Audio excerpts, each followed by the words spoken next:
ഇവിടെ ലിയും ഇയാളും കുറെ നേരമായി അവർക്ക് അലോ ചെയ്തിട്ടുള്ള റൂം തപ്പി നടക്കുന്നു. ഒരുപാട് റൂം അവിടെയുണ്ട്. ലാസ്റ്റ് കിട്ടിയതാണെങ്കിൽ ഒരു അടിപൊളി റൂമും. ഈ റൂം നമ്മൾ വിചാരിച്ചതിനേക്കാൾ സൂപ്പർ ആണല്ലോ. ഇപ്പൊ അവിടേക്ക് ആർട്ടിസ്റ്റ് ജെ കൂടി വരുമ്പോ ലീ ആണെങ്കിൽ ഭയങ്കരമായിട്ട് സർപ്രൈസ് ആവും. സ്കൾപ്ചർ ജെ, നിങ്ങളാണ് തൊട്ടടുത്ത റൂമിൽ താമസിക്കുന്നത്. അവൻ ഷേക്ക് ഹാൻഡ് എല്ലാം കൊടുക്കും. ജെ ആണെങ്കിൽ ഇയാളുടെ ഷേക്ക് ഹാൻഡ് കൊടുക്കാൻ വരുമ്പോ അവനാണെങ്കിൽ കൈ കൊടുക്കില്ല, ജസ്റ്റ് പേര് മാത്രം പറയും. നിങ്ങളിവിടെ എന്ത് വർക്കാ ചെയ്യുന്നത്? Arts, short film, edit, music എല്ലാം ഞങ്ങൾ ചെയ്യും.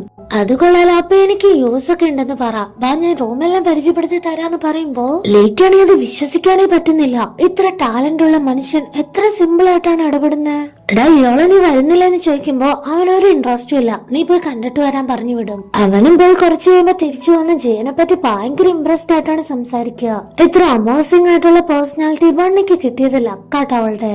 ആള് ഭയങ്കര ഫേമസ് ആടാ, നിനക്കറിയില്ല? ഇവൻ ഇന്റർവ്യൂ അവൾക്ക് കൊടുക്കാന്ന് പറഞ്ഞതിൽ തന്നെ എന്തോ ഇല്ലേ. ഇയാളപ്പോ ലീനെ തുറച്ചൊരു നോട്ടം നോക്കും. ലീ പിന്നെ ഒരക്ഷരം മിണ്ടില്ല, നൈസായിട്ട് വിഷയം മാറ്റും. എന്നാലും ഇവൻ പറഞ്ഞ കാര്യം അവൻ ആലോചിക്കാതിരുന്നിട്ടൊന്നും ഇല്ല. അവന്റെ ഫോണിലേക്ക് ഇപ്പൊ അമ്മയുടെ മെസ്സേജ് വരുവാണ്. 7 PM ലൈറ്റ് ആവല്ലേ. എന്താന്ന് വെച്ചാ ഇന്ന് അവനെ കാണാൻ അവന്റെ അമ്മ സമ്മതിച്ചിട്ടുണ്ട്. കറക്റ്റ് 7 മണിക്ക് തന്നെ അവൻ റെഡി ആയിട്ട് ചെല്ലും. കൊറേ നാൾക്ക് ശേഷം നിന്നെ കാണുമല്ലേ, എങ്ങനെയുണ്ട്? സ്കൂളൊക്കെ ഓക്കെ ആണോ? ഗേൾഫ്രണ്ട് ഒക്കെ ആയോ? ഈ ഫുഡ് ഇഷ്ടായോ? തുടങ്ങി ഒരു 100 ചോദ്യങ്ങളാണ് അമ്മയുടെ സൈഡിൽ നിന്ന്. എങ്ങനെ ചോദിക്കാതിരിക്കും? നിനക്കെന്നെ അറിഞ്ഞൂടെ? ഇടയ്ക്കൊക്കെ എങ്കിലും നിന്റെ അമ്മയെ കാണാൻ നിനക്ക് വന്നൂടെ? ആക്ച്വലി ഇവനെന്റെ അമ്മയായിട്ട് അകന്നു നിൽക്കാൻ ഒരു റീസൺ ഉണ്ട്. ഇപ്പൊ ഫുഡ് കൊണ്ടുവരുന്ന അത്ര ഏജ് ഇല്ലാത്തൊരു ചെറുപ്പക്കാരനെ കണ്ടോ? ഇവന്റെ അമ്മയുടെ ബോയ് ഫ്രണ്ട് ആണ്. അതായത് ഇവര് തമ്മിൽ ഇപ്പൊ ഡേറ്റിംഗിലാണ്. അയാളെ ഫുഡ് ഇഷ്ടമായെന്ന് ഇയാളുടെ അടുത്ത് ചോദിക്കുമ്പോഴേക്കും അമ്മ, പിന്നില്ല അവന് നന്നായിട്ട് ഇഷ്ടായി, താങ്ക്സ് പറയാടാ. ഇവൻ ഒന്നും മിണ്ടാതെ ദേഷ്യത്തോടെ അയാളെ നോക്കുമ്പോ ഈ അമ്മ തന്നെ താങ്ക്സ് ബേബി എന്ന് പറഞ്ഞു വിടും. ഞാൻ വിചാരിച്ചു നിങ്ങൾ എന്നെ കാണാൻ വേണ്ടി മാത്രം വന്നതാന്ന്. ഇതിനിടയ്ക്കും നിങ്ങൾക്ക് വേറെ ബിസി വർക്ക്സ് ഉണ്ടല്ലേ? അതല്ല മോനെ, എവിടെയാകുമ്പോ എനിക്ക് നിങ്ങളെ രണ്ടുപേരെയും കാണാലോ. രണ്ടുപേർക്കും പ്രോബ്ലംസും ഇല്ല. എന്റെ പ്രായത്തിന്റെ അടുത്തുണ്ടല്ലോ അയാളുടെ ഏജും, അതെങ്കിലും നിങ്ങൾക്ക് നോക്കാൻ മേലെ. എന്തിനിപ്പോ ഏജൊക്കെ നോക്കിയിട്ട് പരസ്പരം രണ്ടുപേർക്ക് ഇഷ്ടപ്പെട്ട വേറെ ഒന്നും നോക്കേണ്ട കാര്യമില്ല. ആ ഒരു ഡയലോഗ് കേൾക്കുമ്പോ തന്നെ ഇയാൾ അപ്പൊ തന്നെ അവിടെ നിന്ന് എഴുന്നേക്കും. കാമുകനായിട്ട് ഒരുമിച്ചിരുന്ന് കഴിക്കുക. എന്റെ വിശപ്പെല്ലാം തന്നെ പോയി. മൂഡ് ഓഫ് ആണ് അവൻ റൂമിലേക്ക് പോകുന്നത്. കാരണം പണ്ടൊരു ദിവസം ഇതുപോലെ തന്നെ ഒരു സംഭവം ഉണ്ടായിട്ടുണ്ട്. സ്കൂളിൽ പഠിക്കുമ്പോ തന്നെ ലീ അവന്റെ ബെസ്റ്റ് ഫ്രണ്ട് ആണ്. ഇന്ന് നമുക്ക് ഡിന്നർ കഴിക്കാൻ പോയാലോ?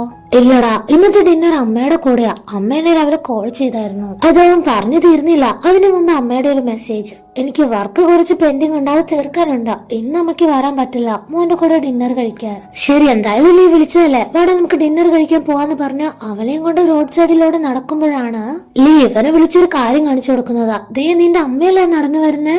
ഇയാള് നോക്കുമ്പോ അവന്റെ അമ്മയാണെങ്കിൽ വേറൊരു ചെക്കന്റെ കൈയൊക്കെ പിടിച്ച് നല്ല കൂളായിട്ട് എൻജോയ് ചെയ്ത് ഫുഡൊക്കെ കഴിക്കാൻ പോയിക്കൊണ്ടിരിക്കുകയാണ്. അങ്ങനെ അവന്റെ അമ്മയുടെ സ്വഭാവം അന്ന് അവന് മനസ്സിലായതാണ്. അത് മാത്രമല്ല, ഫ്രണ്ട്സിന്റെ മുന്നിൽ പോലും അവനന്ന് നാണം കെട്ടിയതിപ്പോ നെക്സ്റ്റ് ഡേ സ്റ്റുഡന്റ് കൗൺസിലിലെ പിള്ളേരെയും കൊണ്ട് ബണ്ണി ജെയുടെ സ്റ്റുഡിയോയിലേക്ക് വന്നിട്ടുണ്ട്. ഞാൻ ഇത്രയ്ക്ക് പ്രതീക്ഷിച്ചില്ലാട്ടോ നീ പറഞ്ഞപ്പോ. ആർട്ടിസ്റ്റ് ജെ എത്ര സിമ്പിൾ ആണ്, നീ ഇന്റർവ്യൂ ചോദിച്ചപ്പോഴത്തേക്കും തന്നല്ലോ. ബണ്ണിക്കാണെങ്കിൽ ജെനെ കാണുമ്പോഴെല്ലാം ഒരു പ്രത്യേക ആരാധനയാണ്, ഒരു പ്രത്യേക ഫീലാണ്. കണ്ണെടുക്കാതെ നോക്കി നിൽക്കും. അപ്പൊ ഗ്രൂപ്പ് മെമ്പേഴ്സ് ഇയാളെന്താ വിളിച്ചിട്ട് ഫോൺ എടുക്കാത്തതെന്ന് ചോദിച്ചു തീർന്നില്ല. ജെയുടെ ഓപ്പോസിറ്റ് റൂമിൽ നിന്ന് അവൻ ഇറങ്ങി വരികയാണ്. ബണ്ണി ശരിക്കും ഷോക്കായി. നീ എന്താ ആ റൂമിൽ നിന്ന് ഇറങ്ങി വരുന്നത്? അത് ഞങ്ങളുടെ റൂമായോണ്ട്. ജയും നീയും തമ്മിൽ നെയ്ബേഴ്സ് ആണോ എന്ന് ചോദിച്ചോണ്ട് നിൽക്കുന്ന ടൈം തന്നെ ജയ അങ്ങോട്ട് വരും. എല്ലാം റെഡി ആയെങ്കിൽ നമുക്ക് തുടങ്ങല്ലേ. ബണ്ണിയാണ് ആങ്കർ, ഡോങ് ആണ് അസിസ്റ്റന്റ്, ഇയാളാണ് ക്യാമറ, ബാക്കി 2 പേരാണ് എക്സിക്യൂട്ട് ചെയ്യുന്നത്. ക്വസ്റ്റ്യൻസ് ഓരോന്നായിട്ട് ചോദിച്ചു തുടങ്ങി. നിങ്ങളുടെ എക്സിബിഷൻസിൽ മറ്റുള്ളവരിൽ നിന്ന് എന്തെങ്കിലും വ്യത്യസ്തമായിട്ട് അങ്ങനെ മറക്കാനാവാത്ത എന്തെങ്കിലും മെമ്മറീസ് ഉണ്ടോ? എല്ലാവരും മെയിൻ ആർട്ട് വർക്കിനെ പറ്റിയാണ് കൂടുതലും സംശയങ്ങൾ സംസാരിക്കാറ്. പക്ഷെ എന്റെ കാര്യത്തിൽ എന്റെ ഏറ്റവും ഫേവറേറ്റ് ആയിട്ടുള്ള ആർട്ട് വർക്കാണ് ഡെസ്റ്റിനി. എന്താണ് ഇഷ്ടപ്പെടാൻ കാരണം എന്ന് ചോദിക്കുകയാണെങ്കിൽ അത് പ്രീ ഡിറ്റർമിനന്റ് അല്ല. അതായത് നല്ലതാണോ ചീത്തയാണോ എന്നൊന്നും മുൻകൂറായിട്ട് അറിയില്ല. അതെന്തായാലും എനിക്ക് അതെല്ലാം തന്നെ അക്സെപ്റ്റ് ചെയ്ത് എക്സ്പീരിയൻസ് വേണം. ആ ഒരു ആർട്ട് വർക്കിന്റെ മീനിങ് അങ്ങനെ സിമ്പിൾ ആയിട്ട് ആർക്കും മനസ്സിലാക്കാനൊന്നും പറ്റില്ല. പക്ഷെ ഒരു ഫാൻ ഗേൾ ആ ഒരു കാര്യം റെക്കഗ്നൈസ് ചെയ്ത് അത് എന്നോട് തന്നെ പറഞ്ഞ നിമിഷമാണ് എനിക്ക് ഏറ്റവും മെമ്മറബിൾ ആയിട്ട് തോന്നിയത്. അവളത് പറഞ്ഞപ്പോ ഏറ്റവും കൂടുതൽ സന്തോഷിച്ചത് ഞാൻ തന്നെയായിരുന്നു. ജയ് ഇതെല്ലാം നോക്കി പറയുന്നതും ഉദ്ദേശിക്കുന്നതും മീൻ ചെയ്യുന്നതും എല്ലാം തന്നെ ബണ്ണി ആയോണ്ട് അവൾക്കാണെങ്കിൽ ഈ ഒരു കാര്യം ഇഷ്ടമായെന്ന് മാത്രമല്ല, അവളിങ്ങനെ കുറച്ച് ഷൈ ആയിട്ട് നിന്ന് ചിരിക്കുന്നത് ഇയാള് നോട്ട് ചെയ്യുന്നുണ്ട്. അത് കാണും കാണുമ്പോഴേ അവന് മനസ്സിലായി ഈ ജയ ഉദ്ദേശിച്ച കേള് ഇവള് തന്നെയാണെന്ന്. ഇന്റർവ്യൂവിന് ചെറിയൊരു ബ്രേക്ക് കിട്ടിയപ്പോ എല്ലാവരും ജയനെ പരിചയപ്പെടല്, സംസാരിക്കല് എല്ലാം ഉണ്ട്. ബണ്ണി അവന്റെ അടുത്ത് പോകാനായിട്ട് നിക്കുമ്പോഴാണ് ഇയാളുടെ വിളി. എന്താ? ക്യാമറ എല്ലാം സെറ്റപ്പ് ചെയ്യാനുണ്ട്, ഇവിടെ ആള് കുറവാ, നീ വന്നൊന്ന് ഹെൽപ്പ് ചെയ്യ്. ഞാനോ? പിന്നല്ലാതെ നീ വന്നേ. അവളിപ്പോ സങ്കടപ്പെട്ടാണ് ജയനെ നോക്കുന്നത്. അവന്റെ അടുത്ത് കുറച്ച് ടൈം കൂടെ സ്പെൻഡ് ചെയ്യാൻ കിട്ടുമായിരുന്നു. അത് കാണുമ്പോ തന്നെ ഇയാൾ അവളുടെ കൈ പിടിച്ച് വലിച്ചോണ്ട് പോകും. കെട്ടിയതിപ്പോ കുറെ സമയം കഴിഞ്ഞ ഇന്റർവ്യൂ കംപ്ലീറ്റ് ആയി. ക്യാമറ, മൈക്ക് എല്ലാം തന്നെ എടുക്കാനായിട്ട് ഇയാള് വരുമ്പോ ഒട്ടും പ്രതീക്ഷിക്കാത്ത ഒരു കാര്യം അവൻ അവിടെ വെച്ച് കാണുകയാണ്. ജെ ഈ ഇന്റർവ്യൂവിന് വന്ന ഗേൾ ആയിട്ട് കുറച്ച് ക്ലോസ് ആയിട്ട് അടുത്ത് നിന്ന് സംസാരിക്കുന്നു.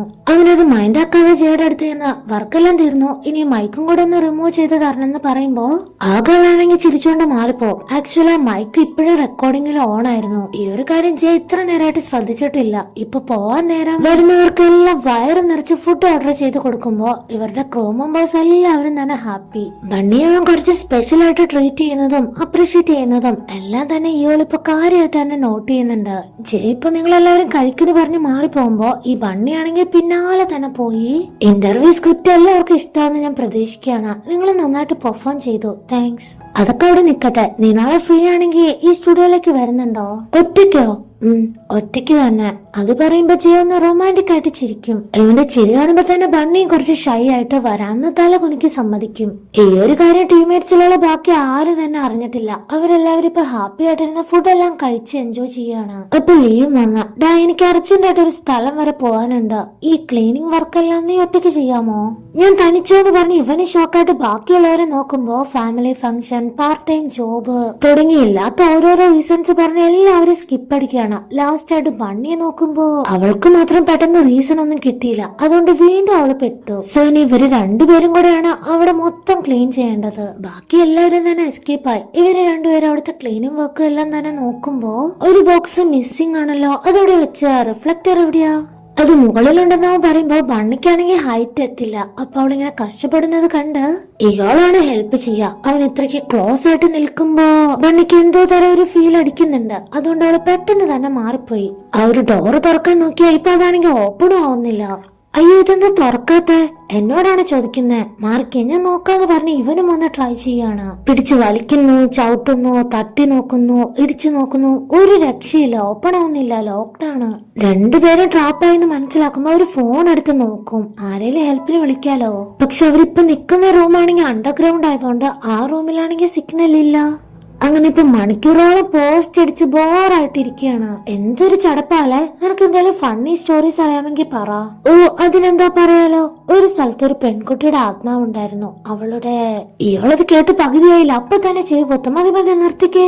അപ്പൊ നീ വിചാരിച്ച പോലെ ഒന്നല്ല, നിനക്കും പേടിയൊക്കെ ഉണ്ടല്ലേ. ഇയാളാണെങ്കിൽ വില പോവാതിരിക്കാൻ വേണ്ടി മാത്രം കുറച്ച് ജാടയിട്ട് കെത്തായിട്ടിരിക്കും. അങ്ങനെ കുറച്ചു സമയം ഇരുന്നപ്പോഴേക്കും ബണ്ണിക്ക് വയറ്റിൽ ഒരു കുളുകുളു, എന്തൊക്കെയോ അസ്വസ്ഥതയാണ്. ഈ ടൈമിൽ തന്നെ ഇയാള്, നിന്റെ ഫാമിലിയിൽ അന്വേഷിച്ചില്ലേ നീ ഇങ്ങനെ ഇവിടെ വന്നിരുന്ന? അതൊന്നും കുഴപ്പമില്ല, ഞാൻ ഓൾറെഡി പറഞ്ഞു നമുക്ക് പ്രോജക്ട് വർക്ക് ഉണ്ട്, അതുകൊണ്ട് ഞാൻ ലേറ്റ് ആവും, ചിലപ്പോ വരില്ല എന്ന്. ആക്ച്വലി മെയിൻ പ്രശ്നം എന്താന്ന് വെച്ചാൽ അവൾക്ക് ഇപ്പൊ വാഷ്റൂമിൽ പോണം. അതാണ് ഇവന്റെ അടുത്ത് എങ്ങനെ പറയും. കൺട്രോൾ ബണ്ണി കൺട്രോൾ, ബ്രീത്തെടുക്കുക, നേരെ ഇരിക്കുക. ഇനിയും എന്നെ കൊണ്ട് പറ്റില്ല എന്നാ തോന്നണേ. അതൊന്നും പറ്റില്ല, നീ തന്നെ കൺട്രോൾ ചെയ്യ്. ലാസ്റ്റ് അവളെ കൊണ്ട് പറ്റാത്തൊരു അവസ്ഥ വന്നപ്പോ ഇയാളുടെ ഷർട്ട് ഉണ്ടല്ലോ അതിൽ നൈസായിട്ടൊന്ന് പിടിച്ചു വലിക്കും. അവൻ നോക്കുമ്പോ എനിക്ക് സ്റ്റൊമക്കിൽ എന്തോ ഒരു വയ്യായിക. എന്തു പറ്റി, നിനക്ക് വിശക്കുന്നുണ്ടോ? ഇല്ല അതല്ല. അവളുടെ റിയാക്ഷൻസ് കണ്ടാണ് ഇവൻ ചാടി എഴുന്നേറ്റ്. എന്റെ ദൈവമേ. പിന്നെ ഒന്നും നോക്കിയില്ല. അടുത്തായിട്ട് ഒരു ബോക്സ് ഉണ്ട്. അത് ഓപ്പൺ ചെയ്ത് നോക്കുമ്പോ കത്തി, ഹാമർ, അങ്ങനെ കുറെ ടൂൾസ് ഇരിപ്പുണ്ട്. അതില് ഏറ്റവും ബിഗ്ഗസ്റ്റ് ആയിട്ടുള്ള ഒരു ഹാമർ തന്നെ എടുത്തോണ്ട് പോയി ആ ഡോറിലൊക്കെ ഒത്തിരി വലിച്ചടിച്ചോണ്ടിരിക്കുകയാണ്. ഒന്നും നോക്കണില്ല, കണ്ണും പൂട്ടി ആ ഡോറിലേക്ക് അടിച്ചു കുത്തി തുറന്ന് അവൾക്ക് വഴി കാട്ടുവാണ്. ആ ഡോറ് തുറന്നതിന്റെ പ്രകാശം കാണുമ്പോഴാണ് ബണ്ണിക്ക് ഒരു ആശ്വാസമാവുന്നത്. ഹാവൂ. കെട്ടിയത് രണ്ടുപേരും മെയിൻ റോഡിലെത്തിയപ്പോ ഇയാളുടെ അടുത്ത് മെല്ലെ വന്ന് അവളൊരു കാര്യം പറയാണ്. ഇവിടെ നടന്ന കാര്യം ആരോടും പറയണ്ടാട്ടോ. നീ പറയില്ലല്ലോ? അതെനിക്കൊന്ന് ആലോചിക്കണം. നിന്റെ സ്വഭാവം പോലെ ഇരിക്കും. അവന്റെ കയ്യിൽ ഇപ്പൊ ചെറുതായിട്ട് മുറിഞ്ഞിട്ടുണ്ട്. അതുപോലെ അവൻ അറിഞ്ഞിട്ടില്ല. ബണ്ണിയ കാര്യം നോട്ടീസ് ചെയ്ത് നിക്ക്, എന്റെ അടുത്ത് ബാൻഡേജ് ഉണ്ടെന്ന് പറഞ്ഞ അവൻ അതെല്ലാം കെയറിംഗ് ആയിട്ട് നോക്കിയും കണ്ടു ഒട്ടിച്ചു കൊടുക്കും. അതൊന്നും വലിയ കാര്യമാക്കണ്ട. പോട്ടെ, ഞാനൊരു കാര്യം ചോദിക്കട്ടെ, നീ ആ സ്കൾപ്ചറായിട്ട് ഡേറ്റിംഗിലാണോ? ആ രജയായിട്ടോ? അല്ലല്ലോ. എന്താ ചോദിച്ചേ? അവനത്ര ആളും നല്ലതല്ലെന്ന് തോന്നുന്നു. അവന്റെ പെരുമാറ്റത്തിലെല്ലാം തന്നെ ഒരു നെഗറ്റീവ് വൈബ് അടിക്കുന്നു. ബണ്ണി ഇവനെന്താ പറഞ്ഞു വരുന്നതെന്ന് മനസ്സിലാക്കാതെ അവനെ കുറിച്ച് എന്തിനാ നീ ഇപ്പൊ മോശം പറയാൻ നോക്കുന്നേ? ഇനി എന്റെ അടുത്ത് ഇങ്ങനെയൊന്നും പറയണ്ടെന്ന് പറഞ്ഞ അവളാണെങ്കിൽ ദേഷ്യപ്പെട്ട് വീട്ടിലോട്ടും പോകും. കെട്ടിയത് നെക്സ്റ്റ് ഡേ ജിവോൺ എനർജി ഡ്രിങ്ക് എല്ലാം കുടിച്ച് ക്ലാസ്സിലേക്ക് വരികയാണ്. ബണ്ണി സെയിം ടൈം അതുകൊണ്ട് ചെന്ന് മിണ്ടുവാണ്. ഹലോ ജിവോൺ, എന്തൊക്കെയുണ്ട്? ആ, നിന്നെ ഞാൻ നോക്കി നടക്കുമായിരുന്നു. ഇന്ന് നിനക്ക് എന്തെങ്കിലും പരിപാടി ഉണ്ടോ? ക്ലാസ് കഴിഞ്ഞ് നമുക്ക് ആ സ്പെഷ്യൽ മീല് കഴിക്കാൻ ഒന്നോടെ പോയാലോ? ഇല്ല, എനിക്കൊരു പാർട്ടി ഉണ്ട് ഫ്രണ്ട്സിന്റെ കൂടെ, പജാമ പാർട്ടി. നീ ഫ്രീ ആണെങ്കിൽ വായോ, നമുക്ക് ഒരുമിച്ച് പോവാം. അല്ല, ഞാൻ വന്നാ എന്നെ അവർ അലോ ചെയ്യോ? പിന്നല്ലേ, അതിലെന്താ പ്രോബ്ലം? നീ വന്നാ മതി. ഇപ്പൊ ഇവരുടെ ആർട്സ് ക്ലാസ്സിലേക്ക് വരാനിരുന്ന മോഡല് മെസ്സേജ് അയച്ചേക്കാണ്, പനിയാണ്, ഇന്ന് വരാൻ പറ്റില്ല. പ്രൊഫസർ ആണെങ്കിൽ ക്ലാസ്സിൽ ഭയങ്കര സ്ട്രിക്റ്റ് ആണ്, വഴക്ക് പറയില്ലോ. ഇനി നമ്മൾ എന്ത് ചെയ്യും? ജീവൻ വരട്ടെ എന്ന് ചോദിക്കാനായിട്ട് നിക്കാണ്, പക്ഷെ അവനും ക്ലാസ് ഉണ്ട്, പിന്നെ എങ്ങനെ വരാനാ? ഈ ഒരു ടൈമിലാണ് ഇയാൾ അങ്ങോട്ട് വരുന്നത്. ആ, അല്ലെങ്കിൽ വേണ്ട, എനിക്കൊരാളെ കിട്ടി. ബണ്ണിയാണിങ്ങനെ സൂക്ഷിച്ചു നോക്കുന്നത് കാണുമ്പോ പാവ ഇയാളിന് ഭയങ്കരമായിട്ട് പേടിയാവും. നീ ഇന്ന് ബിസിയാണോ? ഞാനോ? എന്തിനാ ചോദിക്കുന്നേ? ഒന്നുമില്ല, ആ ചെറിയ വെറുതെ വന്ന് കുറച്ചു നേരം ഇരുന്ന് തന്നാ മതി. വെറുതെ ഇരിക്കാൻ എത്ര ബുദ്ധിമുട്ടാണെന്നറിയോ? അപ്പൊ ജീവനും കുറച്ച് ഗത്തായി തന്നെ. അതെ അതെ, ഒരു പോർട്രേറ്റിൽ മോഡൽ ആവാന്ന് പറഞ്ഞാൽ അത് അത്ര ഈസി ടാസ്ക് ഒന്നും അല്ല. നല്ല പേഷ്യൻസ് വേണം, പോസ് മെയിൻറ്റെയിൻ ചെയ്യാൻ അറിയണം, അതിനേക്കാൾ ഉപരി സൗന്ദര്യം, നല്ല ഗുഡ് ലുക്കിംഗ് ആയിരിക്കണം. അത് ശരി, ഇവൻ ആരോടെ ക്ലാസ് എടുക്കുന്ന? ഇവൻ എത്രയൊക്കെ പറഞ്ഞതല്ലേ? ഇവള് വേഗം തന്നെ അവന്റെ ഷർട്ടിന്റെ 2 ബട്ടൺസ് അങ്ങ് അഴിക്കും. എന്നിട്ട് സ്റ്റൈലായ ഒരു പോസ് ഒക്കെ കൊടുത്ത് ആ സീറ്റിൽ വന്നിരുന്ന ജീവനെ തന്നെ നോക്കി എന്തോ നോക്കി നിക്കുവാ. വരയ്ക്കുന്നില്ലേ നീ? വരയ്ക്കടാ. ഇയാളിനാണെങ്കിൽ ബണ്ണിയുടെ സ്മൈല് കാണാനൊക്കെ വലിയ ഇഷ്ടമാണ്. അവളെ വിളിച്ചോണ്ട് മാത്രമാണ് ഇതിന് വന്നത്. അവൾക്ക് സെയിം പോലെ തന്നെ ഇവന്റെ ഫേസ് കാണുമ്പോഴേ ഭയങ്കരമായിട്ട് എന്തോ ഒരു ഫീല്, ക്രഷ് അടിക്കുന്നുണ്ട്. മാൻ മിഴി അഴക്ക്, അത് തന്നെ മതി ഒരു പെർഫെക്റ്റ് മോഡൽ ആവാൻ. ഇവനതുണ്ട്. അവനിങ്ങനെ നോക്കി നോക്കി വരയ്ക്കുന്ന ടൈമില് ഇവൻ എന്തിനാ എപ്പോഴും എന്നെ നോക്കുന്നത് പോലെ ഫീൽ ആവുന്ന?